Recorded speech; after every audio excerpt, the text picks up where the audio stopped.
regardless of the sustainability side, which is an extremely important part of this, but just as public, open space, ways of connecting, this can be a very positive part of our community. And we need to be thinking a little bit boldly about this because it's not very often that we have all of these pieces lined up in the same way. My name is Patrick Tedesco. I'm a principal with NBBJ, Architects and Urban Designers.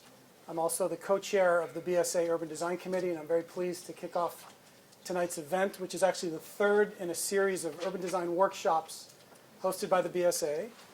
Just for a little bit of context, the first two initiated under Tim Love's leadership the first one was looking at Beacon Yards, which of course is now in the public planning process. The second one was looking at housing on Dorchester Avenue in particular, and we're very pleased to kick off tonight's equally challenging but exciting opportunity to take a look at the future of Suffolk Downs. A little bit of context, what's going to happen over the next several days is after tonight's kickoff, we have a charrette team, a group of volunteers, professionals, who will spend the next 48 to 72 hours planning, thinking about the site, and we'll reconvene in this location on Thursday evening at 6 o'clock. So we invite all of you to come back, and please encourage others to join us to see what the team comes up with. And I quickly want to acknowledge the generosity of the charrette leaders, Paul Luquez from Paul Luquez Architecture, David Gamble from Gamble Associates, Shauna Gillies-Smith from Ground Inc. Landscape Architects, Nina Chase, and Isabel Zempel from Sasaki. So thank you very much for their volunteers. And there are others that are volunteering, but I wanted to acknowledge the charrette leaders. We also have a distinguished panel that tonight will actually kick off the event by giving some guidance, asking probing questions to the designers, and to kind of set the stage for the next couple of days as we go off and do our thinking and planning. I'm going to spend just a few minutes kind of setting the context for the site, and then I'm going to turn it over to Renée and the panel for a discussion, and then we'll open it up for Q&A. And again, I would just lastly remind people the purpose of tonight's evening is to sort of send the charrette team off charged with energy and enthusiasm and knowledge about the site. So here's the context, and I wanted to just flash the ownership, which is a staggering 161 acres of land. So this is the largest development opportunity, fair to say, not only in the city of Boston, but probably in the region. And just for a little bit of comparison, North Point in Cambridge is 42 acres, so a quarter the size of this. The Seaport Square, the largest development in the Seaport, is 23 acres. The Volpe site in Kendall Square, about to be released for RFP by the GSA, is 14 acres. So these are some of the largest developments in our area, and yet they're really dwarfed by the land occupied by the current Suffolk Downs property. And that says nothing about some of the other properties around Suffolk Downs, which we will encourage the charrette team to think about, including the tank farms, and to ask ourselves questions about what the future of that site might be, the long-term future, and how it impacts Suffolk Downs. So most of us think of the site as the former racetrack, which is a sizable piece of property, and the grandstand. But it is occupied equally by surface parking lots. So collectively, the grandstand, the support buildings, the paddocks, the parking, the access constitutes the 161 acres. And of course, we all know in recent years, this site has gained a great deal of conversation and thought with the prospect of a casino, which of course created and elevated a dialogue, but with an awful lot of anxiety and uncertainty around it. And now, with that question answered, we think it's an opportune moment to really think about what the future of this site can be. I'd also point out, not part of the property, but a major natural resource, the Belle Isle Marsh. So this is a DCR property. It's the largest salt marsh in the city of Boston. It's a really remarkable resource, but yet one from the Suffolk Downs side that's very difficult to access, and certainly can be a future asset for the site, but also will play a major role, we suspect, in thinking about sustainability and combating sea level rise. So again, to say a word or two about the location, we all know, yet we forget just how close this is to downtown Boston, which this view shows, but just how much land is currently controlled by the tract and its former grounds, but really just a tremendous opportunity. And I think the planning discussions that have happened in recent years are now ripe for kind of a fresh thinking. So just to pull back a little bit, most of you know the site very well. You see it here in the star. Logan Airport, not unimportant in terms of a strategic adjacency to the site, but also an issue with respect to flight paths. The site is incredibly well served by the Blue Line. We know that there are two stops, the Suffolk Downs site and the Beaumont site. Tremendous opportunity. One has to think about that in the future, but also the capacity of the Blue Line, given other expansion that's proposed. Route 1A, the McClellan Highway, we've all sat in traffic on that roadway passing Suffolk Downs, and then Route 145, which circumvents the site. But you can see, because of the sort of singular ownership, access to the site is actually in many ways challenged because there's no clean and easy way to get through the site. And then, of course, the surrounding communities, Chelsea, Winthrop, and I was remiss in mentioning one of the opportunities and challenges of the site is that this is actually two municipalities. This is East Boston and Revere. And you see the property line sort of cutting right through the track. So two jurisdictions present some challenges, but we actually think some opportunities, and we're very pleased to have on our jury on Thursday representatives from both municipalities. So in addition to being sort of landlocked in many ways by its access, it's also surrounded by some pretty strong topographic elements. I mentioned the Belle Isle Marsh, which is located right here, but the Beachmont neighborhood to the east, Young's Hill to the north, and Orient Heights. These are all topography, and you can see how Suffolk Downs sort of sits in the flats between these sites. And then other uses, Belle Isle Marsh, of course, and then the tank farms directly to the west between the McClellan Highway and the site. And then you see East Boston proper just below Orient Heights. Just a figure ground, which planners can't resist, but it gives you a sense of the grain, the residential grain of both Orient Heights and Beachmont, and also just the sort of the grain of the tank farms, if you will, and a sense of scale of just how large the grandstand is. But you can see how the site sort of is occupied and sits within very, very challenging in many ways and diverse contexts. So naturally, sea level rise, resiliency, and dealing with storm surge is a major issue on this site, as it is on all Boston sites. And of course, we can't help but go back to the history of the site to understand partially why that is. This is an overlay of the area in 1770, which you can see was the Boston Harbor, Chelsea Creek, and really a series of islands that now constitute the property. And just moving ahead a decade or so, you can see there were two principal islands, Hog Island and Noddle Island, and you can see the track overlaid on the site to show that the current context. And then 80 or so years later, by the Civil War, you can see most of Chelsea Creek had been filled, not all of the harbor quite yet, but you can start to see Breed Island now is landlocked, and you can see the East Boston grid established as it exists today. And then by the turn of the century, most of the fill had taken place. You can see Belle Isle Marsh, the density of East Boston, and today, again, a very complex site in terms of its topography and in terms of the context around it. And of course, thinking about that history and knowing what we face with respect to sea level rise, this is what we project, a 2 feet rise by the year 2050. And you can see most of that is impacted in the Belle Isle Marsh.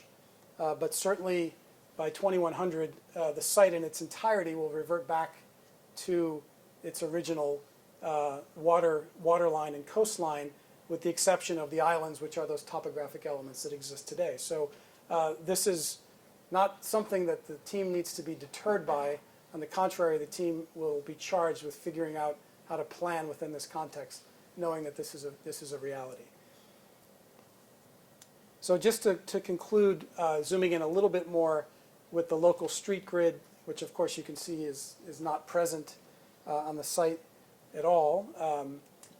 but the blue line, which runs right past the edge of the property, and again, well served by two stations, Suffolk Downs and the Beachmont station. The local bus networks are well served. The communities are well served by those buses. This is certainly something to consider in the future. And another dimension that the planners need to consider is the flight path. So this is a little bit tricky to read, but what you see there, those numbers represent the height limits established by the FAA because of the Logan flight path. So across most of the site, height is allowable, 125 feet up to 175 feet. And that's not to say that we're necessarily recommending what those heights should be quite yet, but this is something that the planning team will have to take into account given the flight paths. And then lastly, again, in its current configuration, vehicular access along 1A, sort of two, what are now, one is a service access to the site along the edge of Orient Heights, and the other is the Revere Beach Parkway to the north that connects to Route 16, and then bound to the east by the Blue Line. So the site is in many ways well served by access and transit and vehicular access, but also quite bound in. So that's something that we'll have to consider. So before I turn it over to Renee and to the panel, collectively our team has met and kind of brainstormed a little bit on what we see as both challenges and opportunities. And I think I've touched on most of these, and I suspect that after tonight's discussion there'll be many more. But sea level rise is certainly one of the challenges. Congestion on Route 1A, access, both vehicular and transit access. I did not mention the site is contaminated. It was at one time a dumping ground. So some of the fill that was added there is quite certainly contaminated. So that's an issue that development has to consider. The capacity of transit in the future as Logan plans expansion and other growth in the area. The mix of uses. This is a challenge given the size of the site, finding the proper mix of uses and the proper phasing. The future of energy delivery and storage. I mentioned the tank farms and whether those kinds of uses in urban areas will exist in 2050 and 2100 is a question that the site planning ought to consider. Economic feasibility, of course, it's a major issue. Two jurisdictions is in the challenge column. It could well go in the opportunity column as well, and we suspect that that is an opportunity. And then lastly, placemaking, because it's so vast, because it has existed as a singular use for so long, and its edges are really not well connected, this is a challenge to make a place in such a vast scale. But many opportunities and really goals, job creation being one of them. And this is something I should mention was high on the list of principles for the East Boston 2020 planning group. Job creation is very much on the forefront of the community's minds and something that we will consider. The integration of open space and connectivity. Belle Isle Marsh is a great resource. Cooperation between the two municipalities. Transit access is a great opportunity. The fact that we have the opportunity to create a resilient response here and to actually demonstrate a response to climate change is a terrific goal and opportunity. The sheer abundance of the land area, which gives us lots of flexibility. The resources of the open space. I think Wendy called this a blank slate, which we will take as an opportunity. And again, placemaking, that's really what we're charged with. So with that, I wanted to turn it over to Renee. I'm Renée Loth. I'm the editor of that fine publication, ArchitectureBoston, the new issue of the magazine. Actually, publication date is not until tomorrow, so this is a kind of a special leap day offer. So I hope you take advantage of it. And just to establish my own bona fides for just a second, you should all know that I lived in East Boston for 5 years back in the '80s. I was editor of this small and scrappy advocacy newspaper called the East Boston Community News. So I have a long abiding interest in the community and in the site. We're going to have a conversation, as you heard, with our distinguished panel for about 45 minutes, and then maybe an hour, and then open it up to questions from the audience, which I'll also facilitate. Patrick has really laid out all of the points that I was going to ask about, so why don't we just dive into that. My first question really could be for any of the panelists, but I'm going to start with Steve Cecil because I know him to be an original thinker. This site, as we heard, Suffolk Downs, is quite expansive. It's 160 acres. It is 3 times, I think, the size of the Assembly Row development in Somerville. And it is straddling 2 communities that have largely been left out of the current development boom that we're enjoying at this part of the city. So my question has to do with whether it's possible to imagine a future for this site that meets the needs and concerns of these 2 communities while at the same time recognizing the site's potential to be an economic engine for the entire region. Can we reconcile those 2 needs and desires? Well, I think that the beginning of an answer to that question is actually buried in the comments that you made in the front end. This is a huge amount of area. And so if we look at it as a proportion of the growth of East Boston, the Revere neighborhoods that are nearby, it isn't just an incremental change. So my suspicion is that this is one of those circumstances where the communities are going to be able to have their cake and eat it too, so to speak, that there really isn't a conflict between those 2 goals. But I do think that it does get to the question of what's the nature of these neighborhoods and these communities. They've been edge communities really at the periphery of economic growth and development, going back to when, certainly in East Boston, which I know better than Revere, but know Revere reasonably well, these were areas that were accessible by rail and streetcars that reached into other areas of Boston, but were relatively low cost and affordable places to live and remain that way. Although East Boston is changing considerably, as many of you know. I think as we take a look at that, one of the first questions that should be raised is, well, in terms of the neighborhoods that are out there, what's missing? What makes a complete neighborhood? What makes a great neighborhood? And therefore, what can be added to change and to improve those circumstances? But beyond that, when you have land left over, you are going to be looking at a regional opportunity. And the transportation, which this place is actually connected quite well regionally, is going to drive those answers. Yeah, that's great. Thank you. So Tad Reed, you represent the city of Boston, but as we saw from the map, there's 2 communities involved here, as well as you're practically touching Chelsea, and you could probably engage, Winthrop and even Lynn maybe into that orbit. And as we've seen, in the past, so these are cross-jurisdictional issues that really need to be addressed here. And as we've seen in the past, East Boston and Revere don't always agree, for example, on the casino. And so how would you facilitate a process that would involve the communities in such a way that they all feel heard, and yet where we eventually come to an agreement on something? So it's a great question, and pardon me. One of the really interesting things about this site is that the boundary between the 2 cities is actually a creek. And, it speaks to many of the challenges of this site. In terms of cooperating with the city of Revere on this, we've already had conversations with Revere, and remarkably, they're already thinking about and asking many of the same questions we're asking. They see the opportunity for transit-oriented development at this site. They see that this site is bound by infrastructure, and there need to be ways to make that infrastructure more porous. I'm referring to the Blue Line, the Revere Beach Parkway, and Route 1A. They see the environmental sensitivity and ecological sensitivity of the site. So we're already identifying many of the same issues. And in terms of the process, I'd like to see ideas generated as part of this charrette for bringing the communities together in a conversation. It's not unprecedented. It is unprecedented between the city of Revere and the city of Boston, as far as I'm aware. And we'd be delighted to brainstorm what that process could look like. That's great.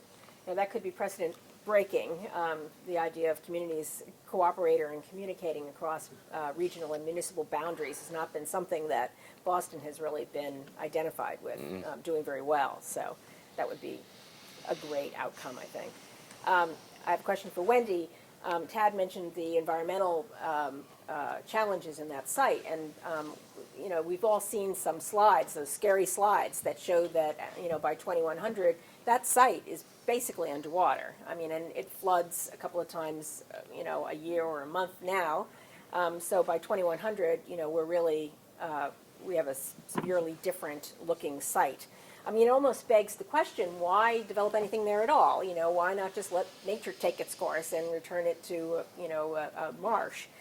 But I know that you have some thoughts about how you see this site accommodating or adapting to climate change. What is possible at this location? Sure. So honing in on what's possible and really what's practical and wise, you have to start by understanding the history. And all those maps showed it. If you couldn't see it through those overlaid images, there was all this little salt marsh symbol. So that site, it looked like they had used ox cart and drag line to level out a little part of one of those hillocks and fill in, to a certain extent, some of the low-lying land, as was typical throughout Boston and vicinity. And of course, our whole Emerald Necklace complex includes really the same stuff, right? Where it was filled former salt marsh lands alongside of the thicker settled areas. And it was some local land leveling that added the fill, and the other dose of fill that's quite typical throughout some of our most beloved areas was kind of burnt trash. So just, partially burned municipal waste, and you can still see the old shoe leather and pottery shards and whatnot and pieces of it. Part of it burned and part of it wasn't burnable and part of it just kind of got through. And that's pretty typical around here throughout the region, and it typically only gets red flagged as being a contamination issue which was mentioned here, that these are sites with contamination, but that level of contamination is a ubiquitous problem, and it's something we're pretty cozy with in some places we take our kids to play and so forth. So there's this, it's been low-lying, we've put various things in there to fill it, and no matter what, the only way a salt marsh keeps being a salt marsh forever is continuing to add organic matter in the soil and keep steadily rising as it adds organics and traps mineral sediment at every tide. And so assuming one really exciting way to look at how to handle that is actually to allow some of those natural adaptation processes to occur. Otherwise, it's a pretty hefty bill to try to either live with the water or handle and manage some of those interventions on our own. But it's possible. I'll just say one little thing. I was quoted as saying it's a blank slate, and we just heard of some history to it, and obviously are still there right now, so it's not entirely a blank slate.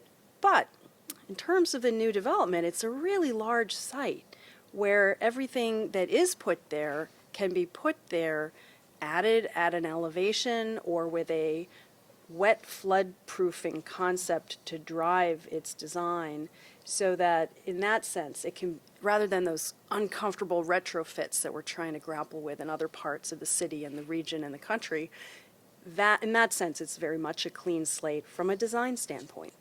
So it's an opportunity to kind of have an early experiment in the kind of building and development that we'll have to have in the next century perforce in Boston because of sea level rise that's on the way.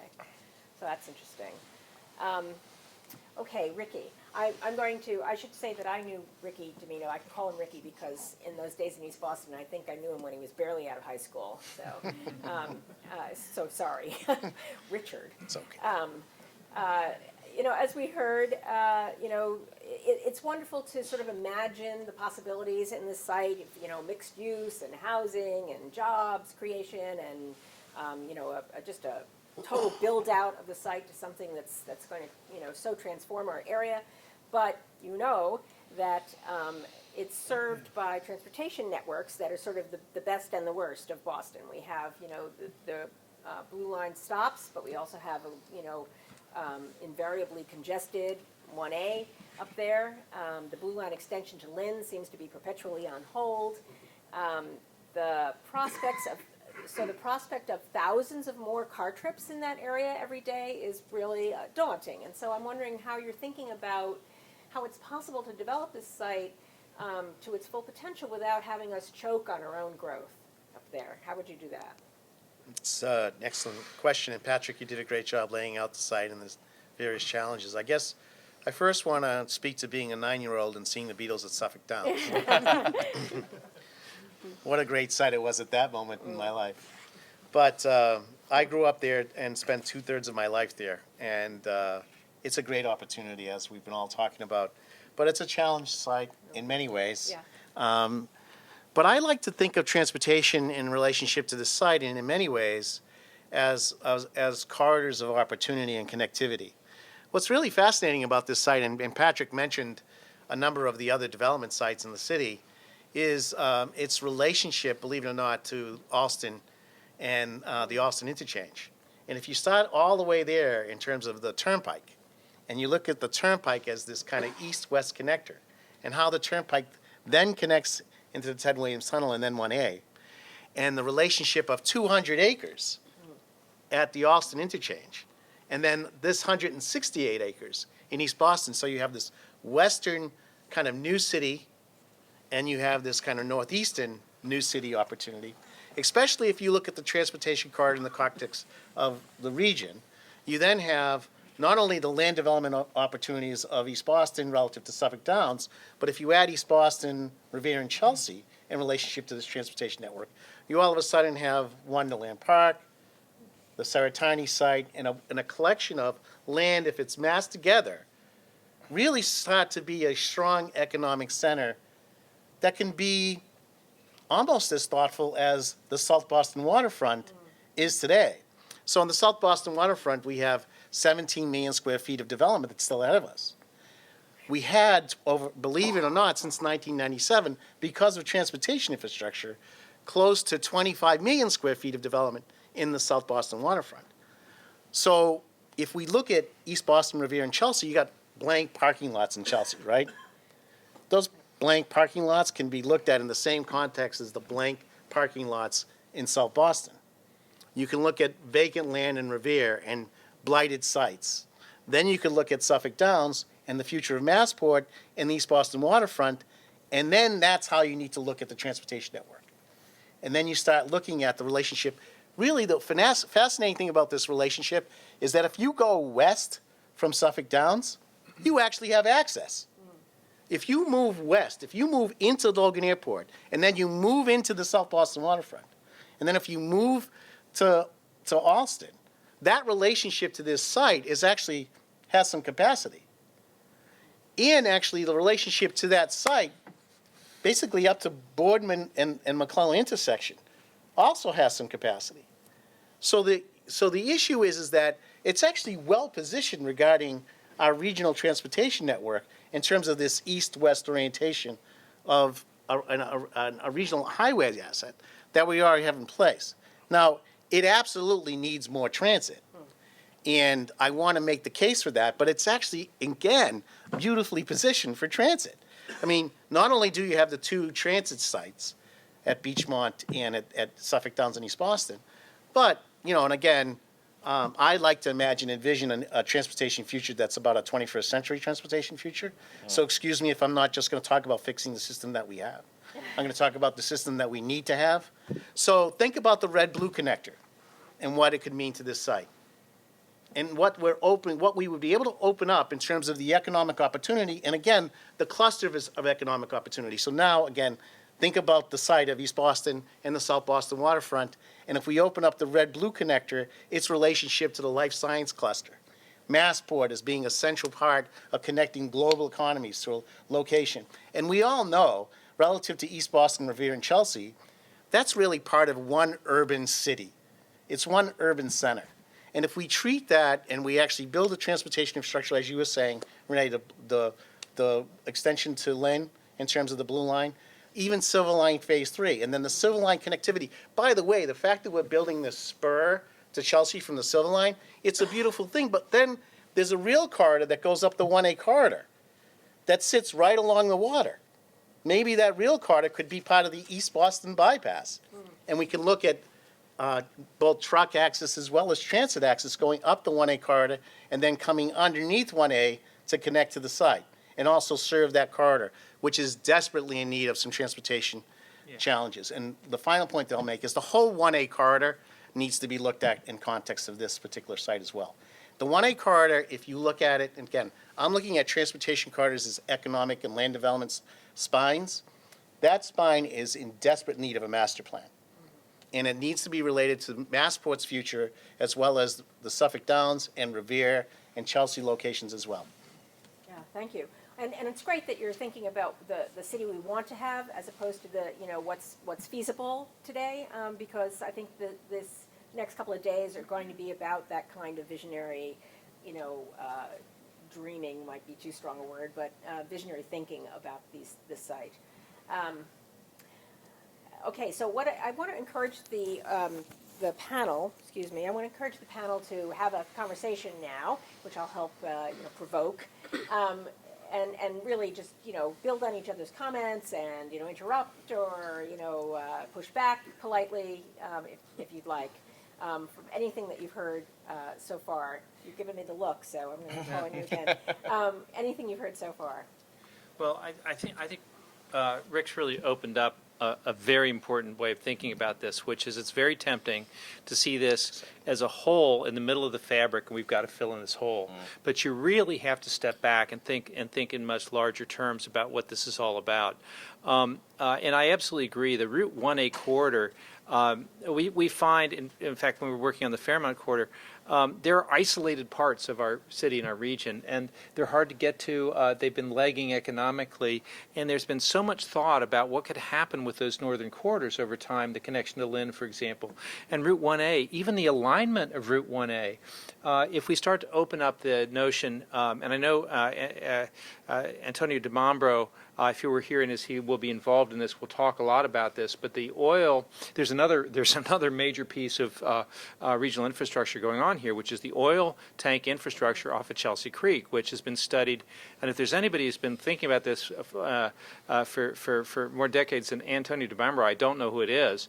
But that has been an essential part. Many studies have said, well, let's just get rid of it. Well, you can't just get rid of it, but long term, it is hard to believe that that's what that future is going to be. And if you start really rethinking what that energy infrastructure and rethinking Route 1A and those connections, and I really agree that even though it may be very difficult to get to portions of Lynn from here, it's actually quite easy, even with the congestion in 1A, to get here from South Boston. And that's right. where the heart of the economy is forming up. So really take a look at that, and it may be that in your recommendations, you will need to spill over this hole that is being created by Suffolk Downs not being here, but saying, hey, there's a bigger picture here, and that we need to use this to leverage much greater change over time. That's right. Yeah, I might take just a bit of issue with the term that Rick used, new city. And the reason I would take issue with that is that I think that might suggest that this urban place that's created here is separate from the community that surrounds it. And I think we need to be careful to think about this more in terms of reknitting the fabric of the city, and I don't mean just the urban fabric, I also mean the ecological fabric of the city. And I think Chris Markey put it very well when we were out on the site visit the other day, and he said, we'd really like you to pay attention to how this new part of the city can meet our needs as well. And so I think when we're going to be looking at it, we're going to be thinking seriously about that question, as well as the question of what are the city's overall needs. And what I'm referring to is the citywide plan, Imagine Boston, that, by the way, is starting its second campaign this March, and one of the key issues that we're going to be grappling with and asking the public to grapple with is this question of where and how we should grow. And of course, Suffolk Downs is one of the areas we'll be looking at. So this is a perfect opportunity for us to listen and for us to hear great ideas for how this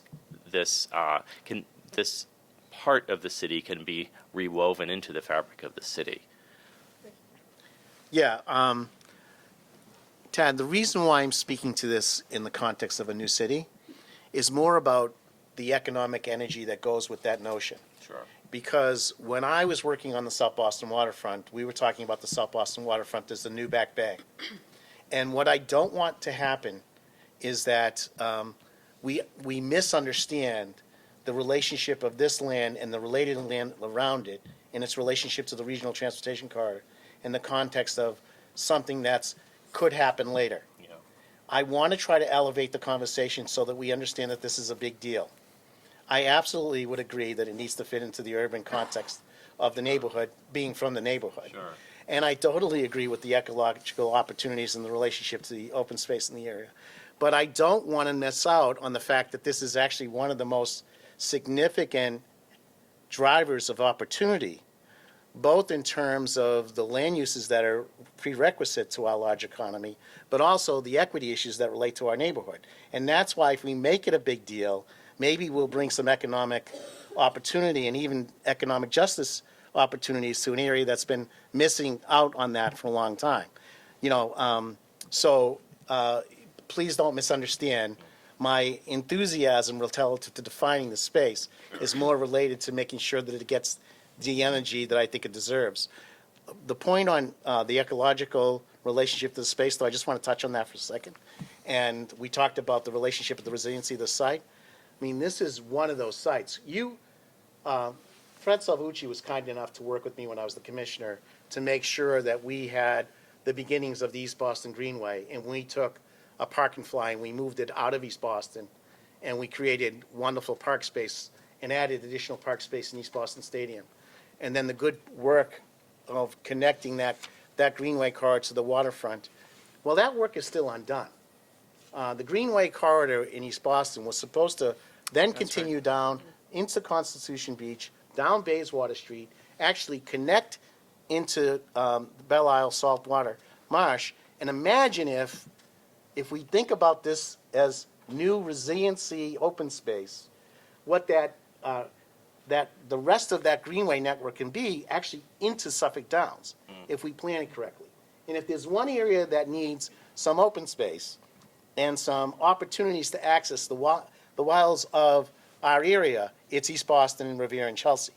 So the idea of this linear park being connected and finished, and then having Suffolk Downs as being another premier location along this necklace. And Mary Aiello's here. Where's Mary, Joe?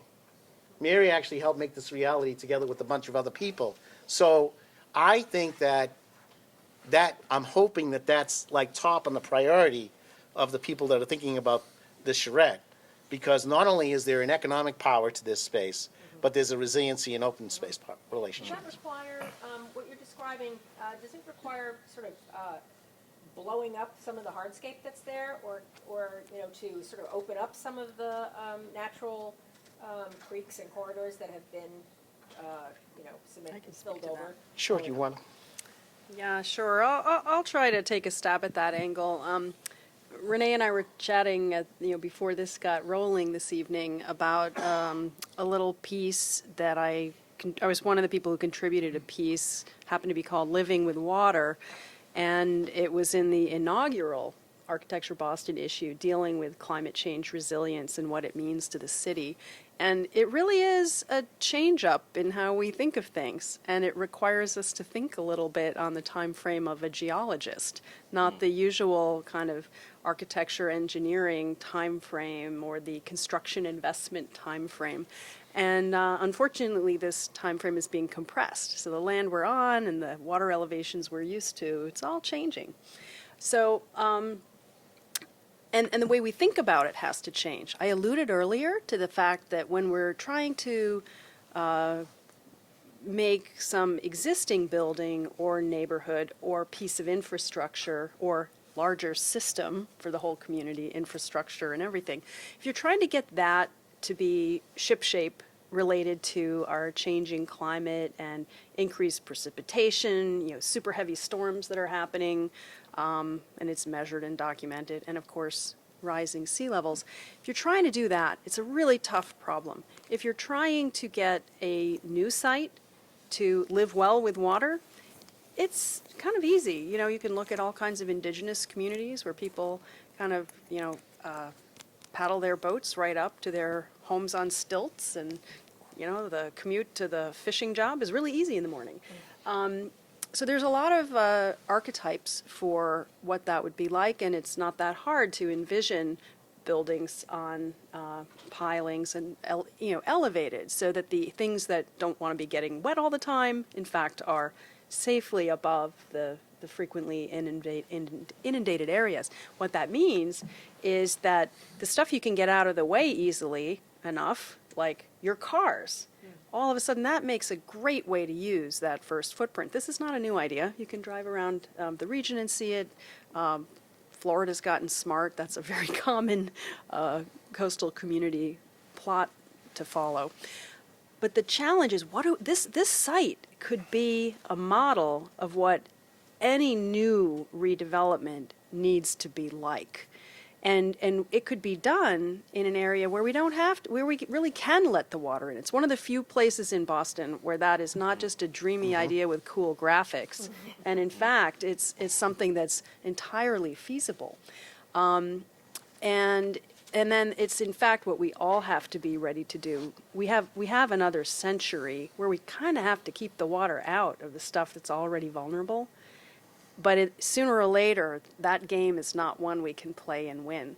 So this is a site where we can start that vision for the future. I find it really exciting. Everyone's thinking about how the economics and the opportunities and these 21st, 22nd century, we can look forward a millennium or two. We've been, Boston's an old city. We're going to have a long and bright future, especially if we sit back and really chart out what we have to get right now. So I do think the natural area, as Wendy's explaining, is kind of well positioned to take advantage of this. Plus, from a practical standpoint, so, in the good old days, I used to have to worry about how people crossed the street when I was the commissioner, right? But the Bayswater Street connection to the Constitution Beach is simply a boardwalk along that edge. And that edge then connects through into Belle Isle Marsh. And then we'd have to figure out a creative way to get through another street. But these are small kind of challenges that we should be able to figure out. So it's not that complicated. So I want to support what Wendy said. But even from an infrastructure standpoint, we're not talking about taking housing or transforming land. We're talking about simple connectivity challenges that relate to a open space corridor that already exists. Yeah, I just, when you've raised this idea or this image of living with water, but isn't the simple answer simply to fill and create land? This is an engineered landscape. It's the Atlantic Ocean that we don't have to worry about displacement.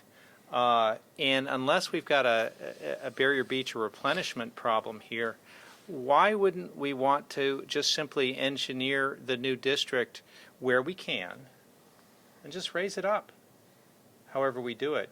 And I think that's kind of just a basic, simple answer that's available here without getting into necessarily very sophisticated systems unless there's a reason for it.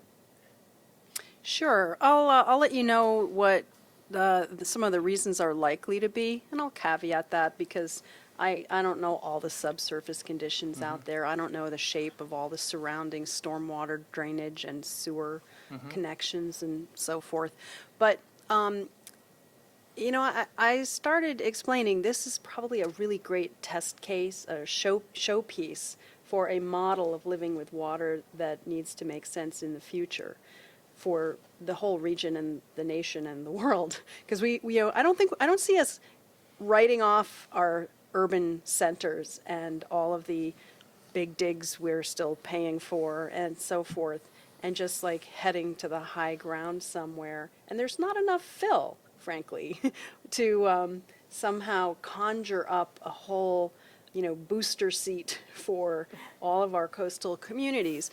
So I do think at one point or another, we're simply going to have to come up with elegant, effective solutions where the water can come in and the water can go out, and we can still have health and safety and serviceable buildings and infrastructure and so on. So that's one aspect of maybe why. And then the other one is having to do with, I alluded earlier to the more, we're having increased frequency of high-intensity rainstorms. And, going back 100 years, we didn't have the same detailed minute-by-minute logging of how much rain is falling.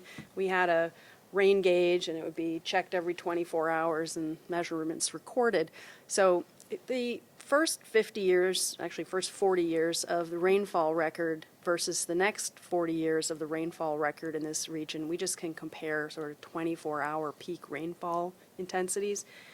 USGS has published that we're like 75% higher peak 24-hour rainfall intensity now, in the last 40 years of record. And the climate models tell us that's going to continue to rise to more than double what it had been in this in that earlier period. So we're getting good Atlanta gully washer storms that this region did not used to have. And by the way, Northern Europe is having the same thing, and like them, their rivers and our rivers aren't configured through natural processes to carry that, nor are the old storm drain systems. Even all of the brand new Boston Harbor cleanup investments we just did, turns out we did it based on hindcast data, and we didn't anticipate changes. So I mention this because keeping areas low allows some temporary storage and a little fail-safe gravity flow to get water away from areas that are already compromised and are going to be facing bigger and bigger compromises. So we'll be letting the ocean in, and we'll be letting all that other inadequately handled stormwater just find its path of least resistance downward. Wow. Okay, Rick. Yeah, so first of all, I absolutely agree that this land relationship to sea level rise needs to be really thoughtfully considered and considered as part of a natural opportunity to address the relationship to a sea level rise and how land can actually help us live with water. I think you're right. This is an excellent opportunity to explore that opportunity. But I would say, though, that where the transit stations are, there's an opportunity where I would like us to think about density. And think about density and design and construction relative to the relationship to water, but also relative to the relationship to the surrounding community.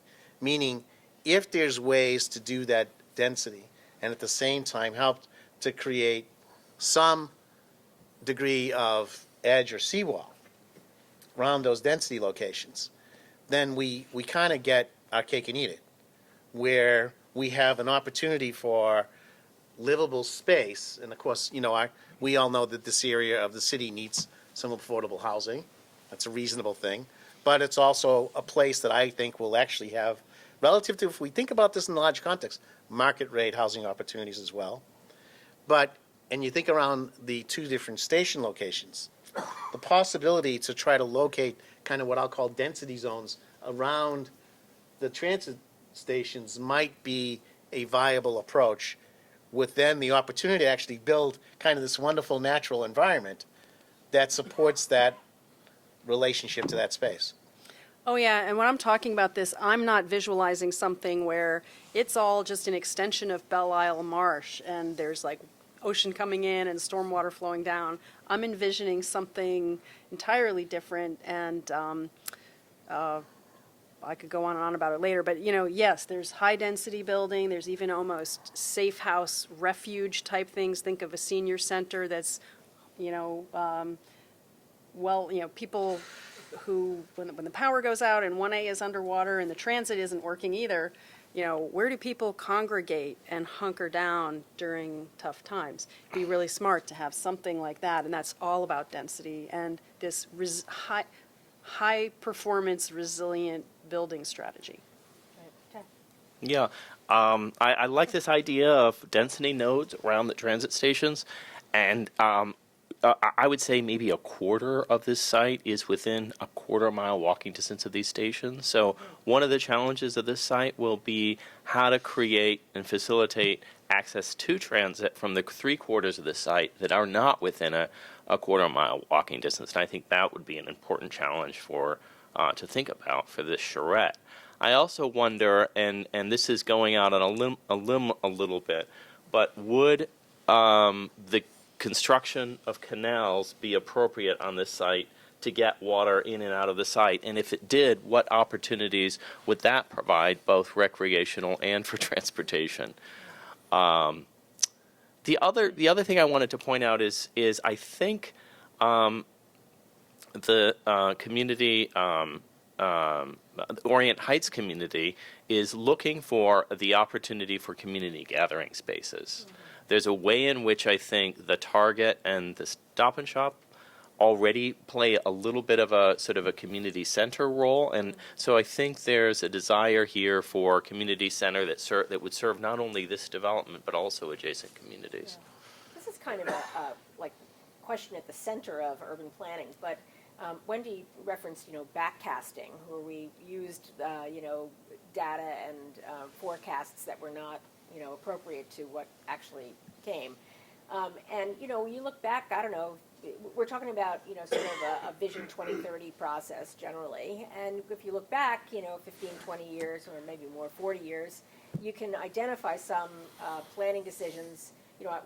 This magazine has some excerpts from the last time Boston did a sort of comprehensive plan, which was 50 years ago, and the 1965 plan that the city engaged in at the time. But you look at that plan, you can see some, planning opportunities that luckily did not come to pass. For example, the inner belt and the Southwest Corridor Highway that would have, sliced through a lot of Boston, because we had this idea that people are going to want to get from their jobs in the city to the suburbs where they live really quickly, and didn't anticipate, who could have, the resurgence of the cities, not just here in Boston, but, internationally, really. So where do we start making the right guesses about what we're going to need in the future? I mean, this is kind of a meta question, I know, but how do we start with that and not make the mistake of anticipating what people will need or want or where the interests will be in 30, 50, 100 years, and not using, sort of backcasting data to get us to the wrong answer? Any thoughts on that? I think we have some very strong anchors regarding kind of futuristic thinking, if you will. First of all, one of the biggest anchors here is honestly Massport and Logan International Airport. So if we think about the relationship of Logan International Airport to this site, and if you look at major international airports, and this is where maybe we could look at other models, and these are models from other parts of the world, at the concentric circles of the envelopes of relationship between the airport and the land uses of those airports, you can see that they easily stretch into the outer edges of East Boston and Revere. I mean, just look at the Paris airport, look at any of the major worldwide airports and look at what the interrelationship is between airports and land use. And then maybe we can apply some values. So and the values could be, we want communities 20 years from now to have live, work, and play spaces. So we know we have one economic institutional driver, which is called the airport. At the same time, we have this incredible cluster of med and academic and life science industry. And then if you start looking at those clusters in their relationship to economic opportunity, where does this, and who would have guessed that, when we were kids, that Somerville would have been the place where we'd be seeing the life science sector moving into, right? So the idea that Boston is just Boston, and Somerville and Cambridge and Revere and Chelsea and Everett aren't part of one big city, and you start thinking about the clusters of our economy, and this notion of both the visitor tourism industry and the airport, and then the notion of the clusters and where they might need to be, and you think about live, work, and play space, and then managing our environment so that it actually is a helpful resource and something that's an amenity to our future, not necessarily something we're trying to fight back. You can start maybe imagining the way that this area needs to be transformed in the future. You're right. We can do all the models in the world. You know, I can go to CTPS and we can run a model for the 1A corridor. But I think your point is really well taken. But I think we need to learn from the models, but just use them as a reference, not have them get in the way of our vision, our sense of our future, and what we want to see this city grow to be in a way that's really based on some common sense and some reasonable trends. I think there's another aspect of the relationship with the airport, and there's been a lot of planning and thinking going back to when the Bird Island Flats was being put together, and surely people would rent those spaces because it's next to the airport. But then South Boston, as it's growing, and businesses really locating there because of the airport relationship. But this has a really special, in some cases, you can think of as unfortunate relationship that sets the stage for some real thinking. If you looked at that slide that Patrick put up there, you'd notice that one of the runway alignments is directly set on this site, and it is really noisy. Even with all the noise reductions that we have in place, the number of air operations is intense depending upon weather conditions. So I'm just raising that as an issue. But it's going to be noisy over here, and is there anything we can do about that besides broadcasting white noise up and down the streets? Actually, that's a good idea. Maybe I don't know what we do, but another thing, and this is really to get to the idea of density and the lessons of density. Many people think of density as towers or mid-rise towers or height. There's a dense part of the city, but we know from looking at the range of fabric in Boston that you can have low scale. In terms of height, neighborhoods that are quite livable, that are actually quite dense. And those height limits that the FAA is imposing here is an opportunity to illustrate how you can have dense places without tall buildings. And I think that combination of what's coming along with this airport gives us a testing ground for those ideas. It's a very good question about the airport noise and whether, we'd be building, for example, housing in an area that, just becomes not attractive or not saleable because of the airport noise and then you have to get the FAA to change the flight patterns and then you're really in trouble.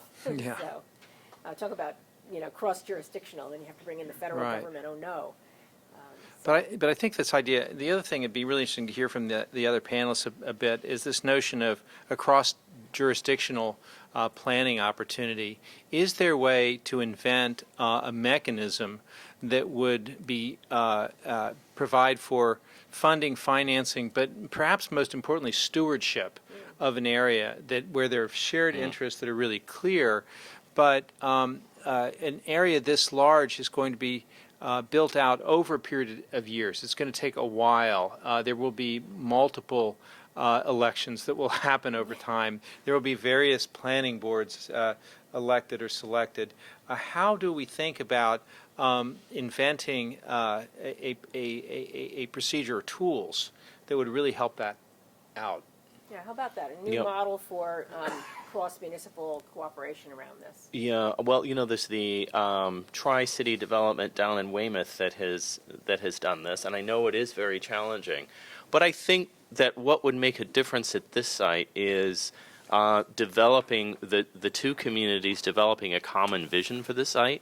And I think if you start with working collaboratively on what that common vision could be, and both communities are invested in that common vision, it'll be much easier then to cooperate at a practical level on implementation later on. But I think the key will be the two communities developing that common vision together as opposed to separately. Sure. But then, of course, you have to involve, for example, the sort of quasi-publics, Massport, the MBTA, Right. then we start bringing in Mass Dot, we've got the state layered on top of that. So it's just something for everybody here to consider when you're thinking out this site. Yeah. But go I ahead. was going to say, it's not unprecedented. For example, when we worked on the rehabilitation of the bridges across the Charles River, we worked closely with the city of Cambridge. And I think it's a matter of identifying, as Rick said, common values and starting with those common values. Another aspect of this is when you're having an area of this size built out over time, it's one of the things that is being thought about on the I-90 Beacon Yards is, well, what's it like after some changes have been made, but there's lots of empty land for a while? Is there an interim vision? Is there a way to get there that's a good way so that it transforms steadily in a positive way? I think the image on the front of AB Magazine this month is really intriguing, not because of the tower that's emerging, but looking down at that empty land and Right. the area that's filled in so successfully, but just how awful that was for so many decades until things could be built up. So is there something that can be done that evolves as opposed to the old type of master plan that was a blueprint and it's just waiting for people to fill it in? It's great. So as I think about the Suffolk Downs site, I mean, Tad's approach has great merit. But again, I would like to ask the charrette thinkers and planners to think about this in a regional context. And so it almost that the area needs a regional plan. I mean, because I'm asking us to think about not just about Suffolk Downs, but Suffolk Downs in context of some pretty significant pieces of land and a transportation network that's pretty vast. And when you add East Boston, Revere, and Chelsea, and even sections of Effort to this larger question, then you're thinking about an economic center that can have a role in its own right. So, I get to sit on the executive committee of the Metropolitan Area Planning Council. I'm the former president, right? So I would at least encourage them to work with that community so that Suffolk Downs is kind of looked at in the context of a larger regional strategy that leverages the opportunities that really present themselves in the larger area. Great. I think we might go to questions now from the audience, and oh, there's a lot of hands. That's good. One in the front row, right? Start there. So my name is Renée Loth. I am a member of East Boston 2020 and resident of East Boston. Thank you. Should I say that again? I'm Renée Loth. I'm a member of East Boston 2020 and a resident of East Boston, homeowner there. And what I'm impressed by is that the discussion up to this point has hit on 4 of our 5 principles that we developed a year and a half ago around what would need to be thought about in terms of redeveloping Suffolk Downs as well as East Boston. So economic viability, environmental sustainability, job creation, all of that stuff. But what's missing, and it's missing even on the panel, is one of the critical components, which is community inclusion. And so I have 2 questions that I would love to hear all of you speak to. One is, when you're thinking about redeveloping this site, for whom are you thinking? Who are the people? Because even those statistics that were shown earlier aren't actually all that accurate any longer. Those are 2010, and the population of East Boston is much larger, so is Revere. The demographics are shifting. And the second question is, if you were to ask the residents, who, by the way, are already carrying a huge burden for the region, just to throw that out there, what would you want to know from the residents in order to appropriately and respectfully redevelop this site? I'll chime in here because I really agree with you that engagement of all the right stakeholders, and it's all of the transportation agencies, regional planning, but absolutely community interest.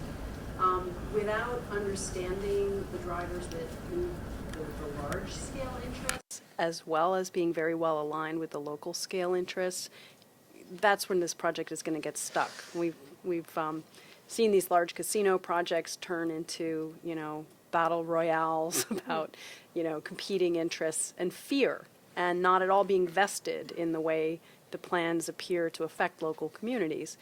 And without starting at the beginning by gathering people and building enough trust so that people understand that actually maybe this project is capable of, first of all, listening to them, and second of all, solving their known problems, as well as maybe anticipating and better preparing for problems that communities may not have yet thought hard about. All of the climate change, resilience, and adaptation issues, for example, or major transportation network improvements. But once people are assembled and finding their way through that together, it's really powerful. A little piece of my biography was my role on this $14 billion New Orleans post-Katrina program. And that went from a glimmer of like, how could we handle this systems level solution in the beginning of 2007, after all the repairs had been completed, to Congress gave all this money for the project, but they said it had to be complete functionally by the middle of 2011.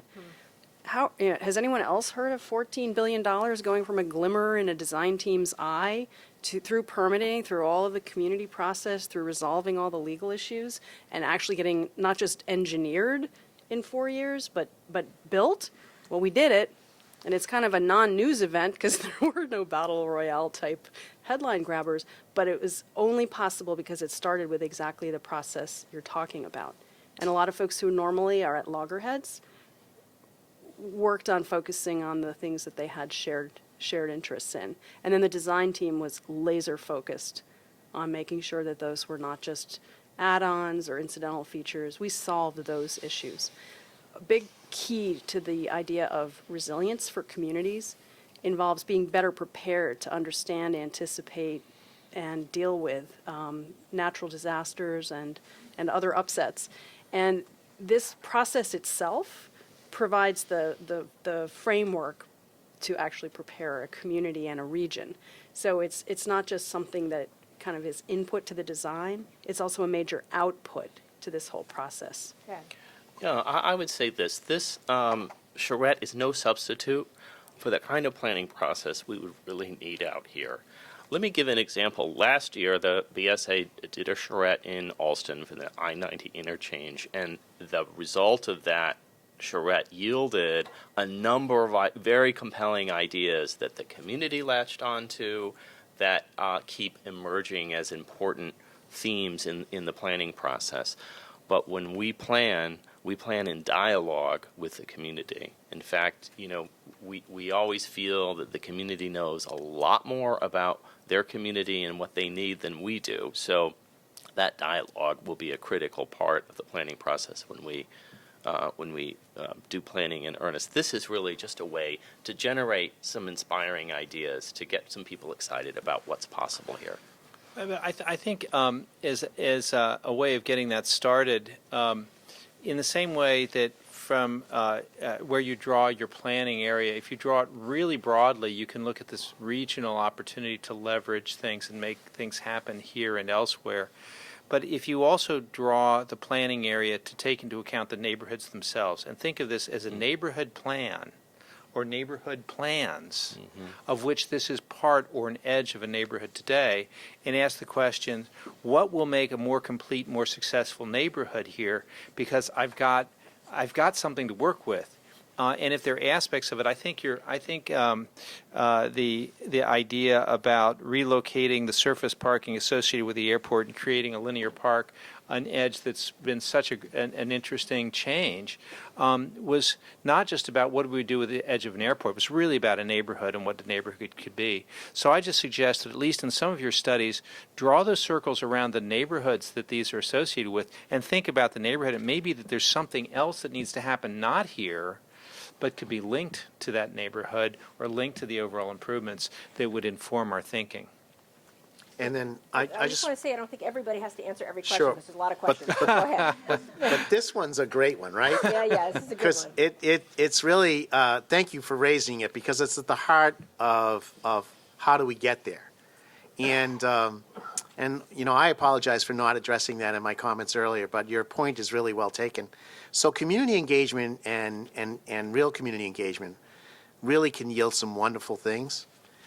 First of all, we've seen community engagement recently, and I'll speak. I get to be the co-chair of Go Boston 2030, and I get to work with the folks that are working on Boston 2030, and the public engagement level in that effort has gone beyond all previous precedents. And so the good news is that city government today, relative to public engagement, and I'm not kidding because I get direction from the mayor, because of Mayor Walsh's commitment to that, has been pretty substantive and pretty creative and much more interesting and exciting than it's ever been.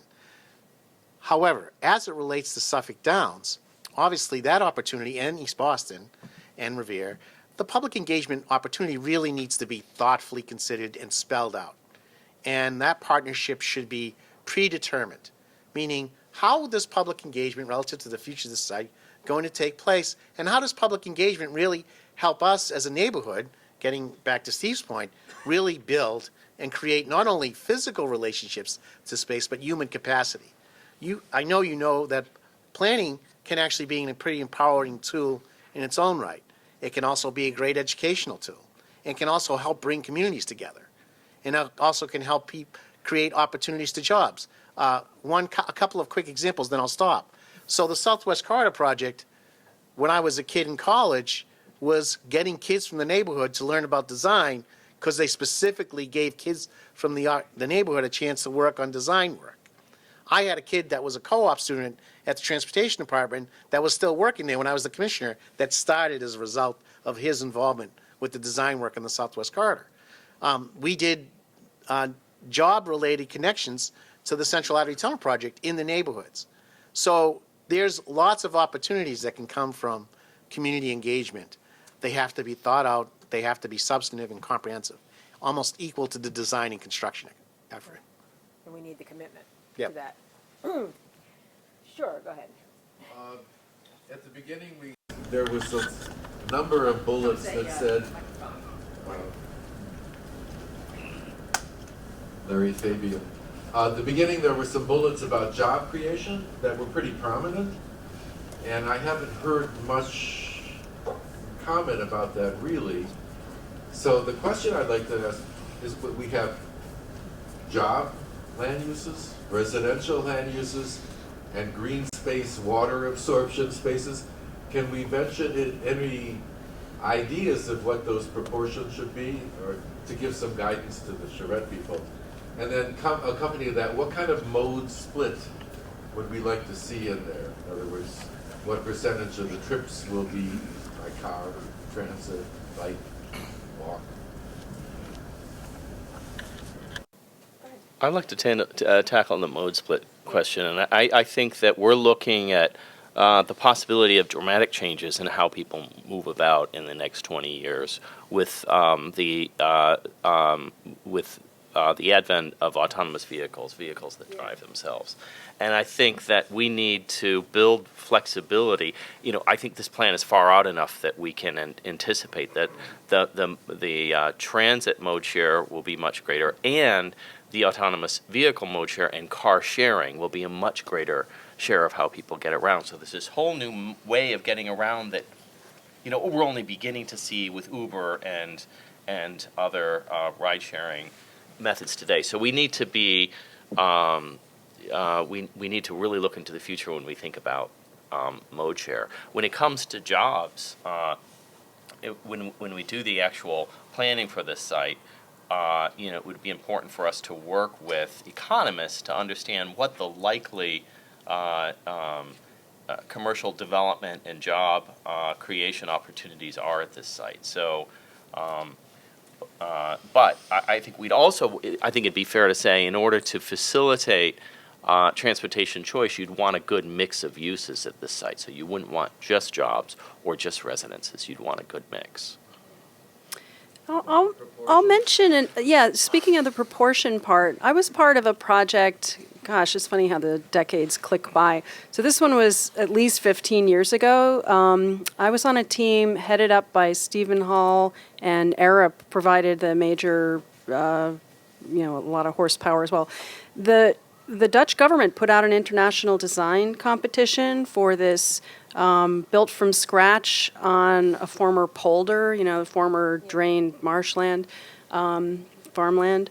So this was right within shouting distance of Schiphol Airport, and they wanted to have a international air travel connected live, work, play community. And they wanted to have these issues of, what would that look like in plan form? What would the buildings be like, and how would you get around? And they ended up having a little, trolley kind of thing going around on the site, and a monorail zipping you right into the airport super fast, and opening up some canal-type areas and creating more water movement and making water very much a visual feature of the site. And then most of the rest of the ground plane was either actually active community garden space or restored marshland, depending on the terrain. And it was pretty exciting, and there's a whole case study of how that all went, because that was the design that won, and sadly the project never got implemented because the fellow in the Dutch Parliament who was looking for it was assassinated, because he was also a very large gay rights advocate as well as a sustainable development advocate. But the plans are still there, and the thoughts behind them were grappling with all these issues on a site that strikes me as really, really similar in so many ways. Do you want to Yeah. address the portion, the sort of prescriptive nature of this? Yeah, I mean, I'm not sure that our team's going to be able to establish the right proportion, but one of our goals would certainly be to think about housing and jobs that people living and working in the same district. In other words, forget about mode splits if people are walking to jobs on this site, and people are walking from the existing communities to this site, because it's big enough to accommodate both. And by all means, this should not be thought of, to your words, Rick, let's think about the new city in a good way. It should not be thought of as East Boston's a place where people live, and if there's jobs there, they're coming in from somewhere else, or people are commuting into the city. On the contrary, this has to be thought of like South Boston, like Kendall Square, where people are living and working in proximity to each other, which is not necessarily a model that exists now in East Boston, but it really can happen at this site. Right. That's right.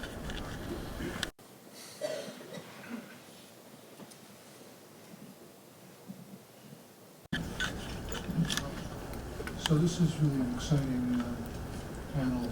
My name's Fred Salvucci. I loved Rick's vision because I live in Brighton and its connection, and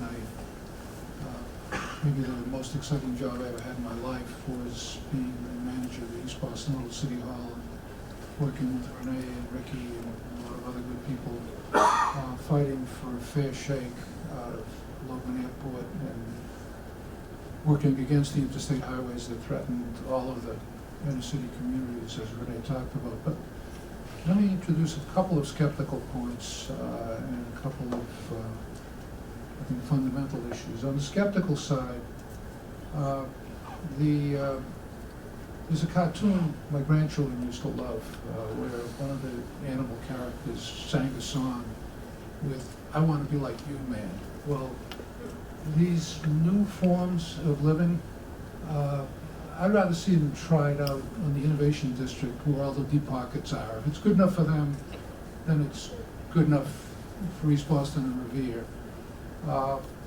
In Barry's Corner in Alston, there was some perfectly decent wood frame housing that neighbors of mine lived in. And the BRA, in its wisdom, took them and knocked them down because they were decrepit, and replaced them with a bunch of concrete houses because that was the flavor of the month with all of the architects at the time. Well, the wood frame housing across the street is still happily inhabited by people, some of whom Jessica's right here, 2 rows in front of me. And the concrete housing is now fortunately been knocked down because it was junk. And all the architects were gushing about how great that stuff was. So, especially in communities that are less affluent, I'm not so sure it's a great idea to be too much cutting edge. In fact, I think it's not a good idea to be too much cutting edge. Let them try it over in the Innovation District with all the deep pockets, and then maybe we could look at it here. This second comment I'd make is that one of the things, is it possible to get the graphic back that showed, I think it was the second graphic that showed the map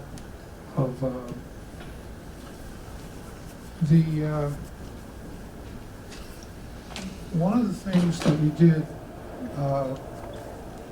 working with the East Boston community when Mike Dukakis was governor and Dave Davis had taken over the lead at Massport. The prior executive director, Ed King, had acquired the old Suffolk Downs drive-in theater. And his plan was to fill it with storage tanks for aviation fuel. Now, when the graphic comes, you'll see that those storage tanks were right on the path of all the landing aircraft. It's like an organizational principle at Logan. Every place that airplanes are landing and might tragically, occasionally they crash, let's put some fuel storage right there, conveniently located. So even if it's a 1 in a million shot, when that 1 in a million happens, oh, let's see how big it blows up.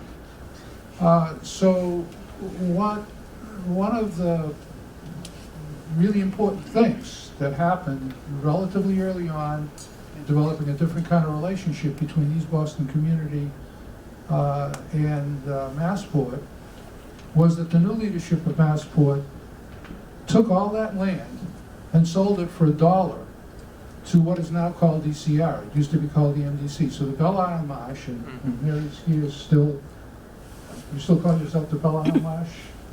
Okay. So that large piece of open space was sold for $1 by Massport. There was no BS about, oh, we spent good money for this and we got to get, a return. The return you're getting is that people are tolerating an incredibly noisy activity in the middle of this community, and you owe something back, and this is part of the something, and only a part of the something. And that was an early down payment. Now look at that map. Look at all those tanks. By the way, let me confess, I called Antonio DeMambro last night. Saying, you going tomorrow night? Well, no, I can't, but I'll be there on Thursday. But here's some things you got to say. So I've got a list from Antonio. So on the list from Antonio is, look at all those goddamn tanks. They're providing a regional service, and if I got to pay another dime a gallon for gas, move them out of there. Right. And the people that have been making money hand over fist, importing that, owe something back too, just like Massport does. People in Chelsea had to fight like devils for about 3 years against an ethanol train right through wooden frame neighborhoods. It was an outrageous idea. It was wired all the way to the top. And thank God, Chelsea's got a lot of good fighters, and they eventually prevailed, but they had to fight a long, long time to get the ethanol train killed. But that's just stopping bad things from happening. That use is no longer appropriate. I don't know what the solution is, but we're not going to find the solution unless we talk about that stuff has to go. And they owe something. It doesn't have to, just like Massport. They're providing a regional service, and we all drive cars, and we need fuel, I understand. But we could pay a little more for that fuel in the interest of environmental justice. I think treating the boundary between East Boston and Revere as an opportunity rather than a problem is a really good idea. East Boston, Revere, Chelsea, these communities are filled with people who've been deprived of opportunity, and they really need to be first. I fully agree with the first speaker who said they got to be first, but you're not going to get there just by involvement. Involvement is important, but the basic economics have got to work, and it's got to work by these regional entities like Massport, like the people that own that fuel farm, giving back, recognizing it's the price of continuing to do business here. Massport, executive director of Massport, is a longtime friend. Don't always agree with him, but he's got a lot of plans for what's going to happen in the next 20 years. Well, he's got to start with a down payment like we started with back with Dave Davis when the Belle Isle Marsh was literally sold for $1. And And the MDC and now DCI have done a great job working with the community to turn that, to get rid of the old drive-in theater and make it a really ecological resource. So a lot of credit is due to MDC and DCI for the good job they did, but they never could have done it if they had to buy that land at market value or anything like it. It has to begin with a recognition that Massport and the fuel farm are providing regional services that are very important. They've got to help make this stuff happen. It's going to cost them money. They have to view it as a cost of doing business in a region that cares about environmental justice. So I think that's going to be like a really strong basic commitment. Or you can do a lot of planning, and then at the end of the day, none of it's going to work financially, so they're going to pat you on the head and say, well, that was nice, why don't you go away? My question about that, Fred, is who owns the fuel farm? Is it? The petroleum distributors own it. Uh-huh. And someone strong enough has to tell them, Yeah. Things are gonna change. No more ethanol trains. Yeah. We're tired of fighting defense. We're going into offense.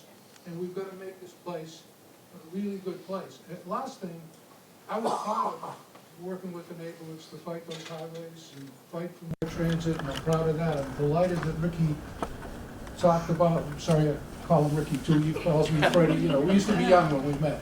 But I'm delighted that he brought up the red blue connector, a commitment made in, prior to 1990, and, disgracefully DEP that's supposed to protect our economies, done not a goddamn thing to do it. I mean, some of that stuff's just, you gotta look back at the commitments that were kept, and that's great. You gotta look back at the commitments that were not kept and say what went wrong, and let's never allow that to happen again. In some of the communities that we fought to get rid of the highway threat and to get much better transit, gentrification has pushed a lot of the allies right out of those neighborhoods. Now, the potential advantage here is that the density of the ethnic communities in Revere, East Boston, and Chelsea may be big enough for that not to happen here.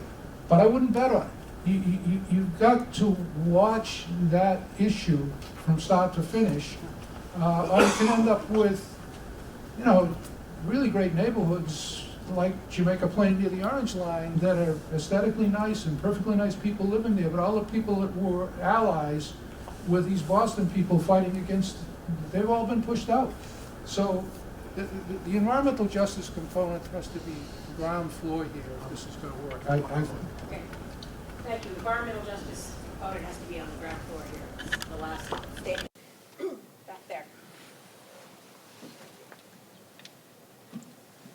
Just to follow up actually on the environmental justice, you see on the map there, the beach between Winthrop and Revere connects to Bella Marsh, which connects to Constitution Beach. And then you look at Suffolk Downs and the oil tanks and the Chelsea River.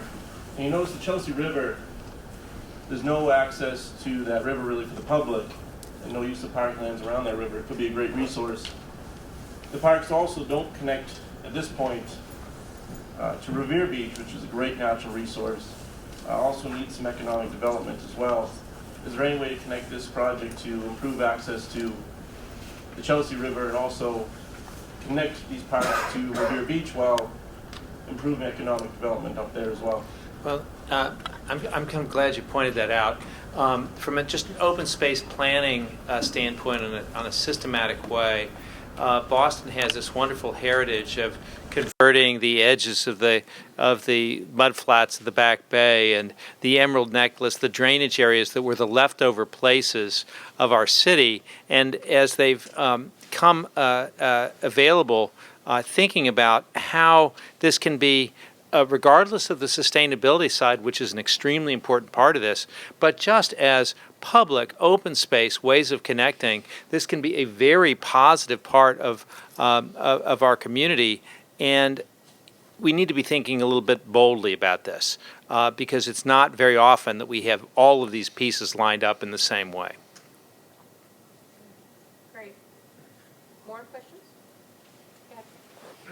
I'm Todd Larson, independent editorial and marketing consultant, and I am wondering if similar ideas to future of Suffolk Downs are being discussed regarding the future of the Wonderland dog track, given that that is another example of how animal racing has gone to the dogs, so to speak, and giving rise to new possibilities for development. There's already been some work there with the building of the footbridge to make access from Revere Beach Parkway to Revere Beach easier, and the development of various condos down there. So I'm wondering if there are any ideas about what could be done with the dog track site itself, given that it's just as much of a plum for future development as Suffolk Downs is. Good question, Wonderland. Yeah, that's, your point in combination with Chris's point about the relationship to open space and to the beaches and to the Charles River is the same point relative to the economic and land use point of the corridor in the area. And that's why I was trying to encourage us to look at this in the context of the region, in the context of actually looking at this section of East Boston, Chelsea, Revere, and in the context of a larger whole. And I was reinforcing this notion of this linear space because, honestly, we try to celebrate linear corridors all the time. And this happens to be one of them. It's marked with some industrial uses, as Fred was saying, and others, but it doesn't mean we can't be transformative and help to reimagine what this corridor could look like, both in terms of its relationship to the open space and the natural resources, but also in relationship to important sites like Wonderland. Yeah.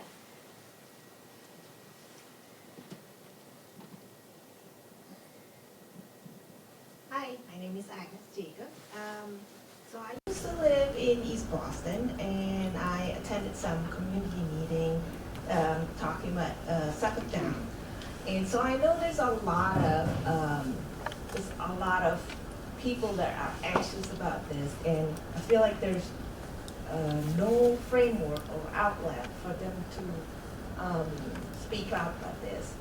And the other thing I want to point out is there are a lot of animosity relationship between East Boston community and agencies that's around this. So like the Massport and this the bunch of the gas tanks around this, and then so I feel like that's the involvement with the community. It needs to be thought about really carefully, and how can they be in the front door of the development instead of just being the last person who see the drawings or learn about this.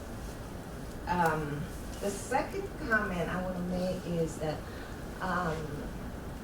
when I lived there, I feel like there's a strong sense of community, but at the same time, I feel like there's a lot of gaps, sort of dividing the community, being that there's the airport and there's this large chunks of land that divides all this community together, apart. And wondering if there is an opportunity here to stitch the community back together and not be yet another big entity that sort of be a whole, another gaps between the communities. Right, so how can the development at Suffolk Downs actually, knit into the rest of the surrounding areas and not just be divided, like a wall almost, or another kind of division in that neighborhood? That's a good question. So, yeah, I kind of building off of that last community involvement question. This site can stay a site relative to, I'm talking about Suffolk Downs, relative to its existing ownership. And as somebody was talking about earlier, development proposals can come to the Revere side and development proposals can come to the City of Boston and East Boston side. and it can be looked at in a fragmented context, and maybe we'll consider some good interventions regarding environmental and open space and some resiliency options along the way. That would be a very challenging approach to this site, meaning we probably might not maximize and optimize the opportunity. And we probably, without a doubt, won't necessarily get the best public engagement regarding the use of this site. So you really need to step back and talk to the kind of planning process that you think is most appropriate for this site. And it's really about the 1A corridor and a plan for the 1A corridor, look at some of the issues that was raised before, and the related land uses and opportunities again, and vision this site, that corridor, but also this area in kind of the land uses, the master planning for Suffolk Downs in relationship to places like other vacant land like Saratonis and Wonderland. And do it in that context, and then pay the price, meaning invest in community engagement that includes the neighborhoods of East Boston and Revere and Chelsea, so they can be part of the discussion. But that really warrants kind of a new thinking about how to approach this area, and also an investment in public engagement.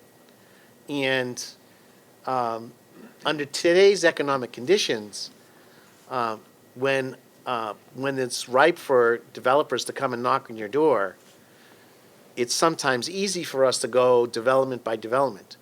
But I think that this particular location really warrants us stepping back and actually looking at it in a larger context before we just receive those individual proposals. Yeah, I heard at least two questions in there, so I wanted to respond to those. One was the question about connections between Suffolk Downs and the surrounding communities. And I just wanted to reiterate that I think that is a key challenge for this site, and something I would urge the participants to really focus on, because the existing transportation infrastructure here really does bound the site in. In terms of public engagement and participation, I heard you say that people feel they need an outlet. They need a way to talk about the future of this site. And so I wanted to put a little plug in for the citywide plan. It so happens that we're, as I mentioned before, launching Campaign 2 of the citywide plan in March. And there are going to be a whole bunch of different ways to engage on Campaign 2, and I passed around a card. There may not be enough to go around the whole room, but this will give you links to various ways to participate. We'll have street teams going out with our public meeting scheduled. There is a public meeting scheduled in East Boston on March 10th, the evening of March 10th in East Boston at the East Boston Social Center. Now, this is not a time to delve into details about East Boston or Suffolk Downs, but it will be a conversation about where and how the city should grow. And there will very likely be some conversation about Suffolk Downs and what the role of Suffolk Downs might be in terms of accommodating future growth in the city. Once the citywide plan is done and we've identified areas of the city that the community would like to see grow, then we will be engaging in specific planning processes for each of these areas. So sometime in the next, I would say, couple to a few years, you would see us engaging with the community about the future of Suffolk Downs and a specific plan for Suffolk Downs. Yeah, one of the things that I find exciting about the Boston 2030, and I'm not from the city, but I'll say this, is the sort of new ways of thinking about community engagement, really kind of beyond the 7 p.m. meeting into sort of a more creative. I mean, Rick, you talked a little bit about the Go Boston 2030, the transportation plan, which has done a lot of really creative stuff around community engagement. So watch this space. Steve. I just wanted to say, well, there were some more questions here, but from an urban design to physical planning standpoint, is we're hearing about the notion of a fragmented neighborhood. And if you just look at the physical structure of East Boston, and to some extent Revere here, it is literally fragmented. And one of Jane Jacobs' points that keeps ringing true as we work in neighborhoods, I observe neighborhoods, is that the edges of district where they run up against bad edges, and sometimes it's even open space, is where the neighborhood culture tends to break down. And East Boston is this long, strung-out place, and there's infrastructure cutting it up, and it's very hard. The center of neighborhoods are often really good.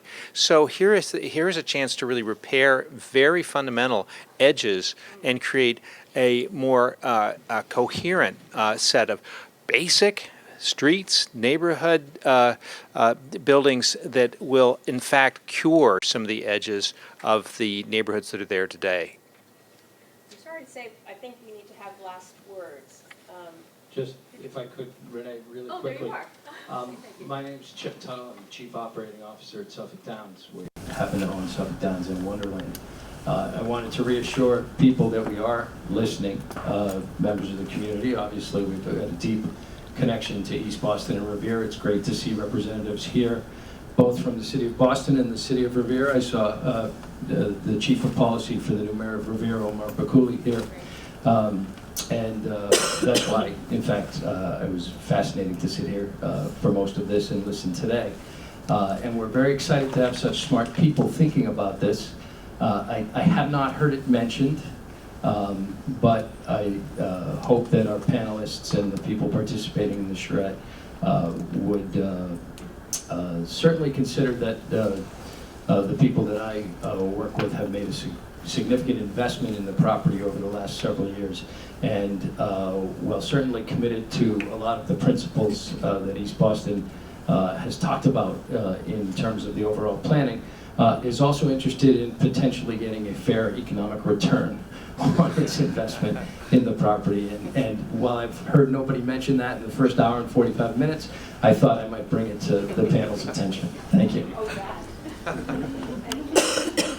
I just ask if there are any last thoughts on the exercise that folks are going to enter into? I really think we have a hard stop in a couple minutes. Well, maybe one of those areas for fair economic return could be in the density zones that we were talking about relative to the site, and the opportunity to look at what Patrick was talking about and I was talking about is the relationship of live, work, and play space. Because if you look at those areas, you may be able to figure out a really thoughtful balance of both economic return on investment as well as satisfying some very significant environmental and open space needs. I'd just like to say that incorporating resilience against natural disasters, sea level rise, et cetera, really requires integrating the planning and design process with the community priorities and values, not just in terms of the wonderful blue sky, optimistic vision for the future thing, but kind of looking literally at the stormy weather part of it and looking at the downside exposures and risk of loss to property and health and safety, and playing off both of those angles to guide the design and have everyone come out feeling a lot better about the result. And yes, it's actually highly profitable and really smart to do that, which is unfortunately still just sort of gaining traction in our field. So I'm excited to see how it might play out in the charrette. I would just like to thank the participants for volunteering their time. They'll be working very intensively over the next couple of days to generate ideas for this site. They're doing it all on a pro bono basis, and it's an extremely valuable exercise for the community and for us as well. And I also wanted to say I echo the notion that there is economic development opportunity here, and there's real estate opportunity here. This is a beautiful site. A lot of density can be developed here, and it can be a beautiful development. And I think that the structure that has been set up is really a good one. It's not to solve the problem, but to solve it in different ways and push those solutions as a way of beginning conversations rather than completing them. And I think if we all understand that this is how to really kick off some very, very useful conversations rather than finding the answer in 4 days, it will turn out to be a wonderful thing. But I just wanted to add, I'm looking at that graphic and saying somehow This is about the water. We could pick a lot of places where change could happen, but I look at that and think, holy smokes, there's a lot of really interesting coast and waterways and a river here, and if water isn't integral to this, we'll have missed the boat. I think that's, I'm sorry. I'm really sorry. We'll have missed an opportunity. On that note. On that. Let's go. So thank you very much for coming, and we look forward to seeing you Thursday. Thank you.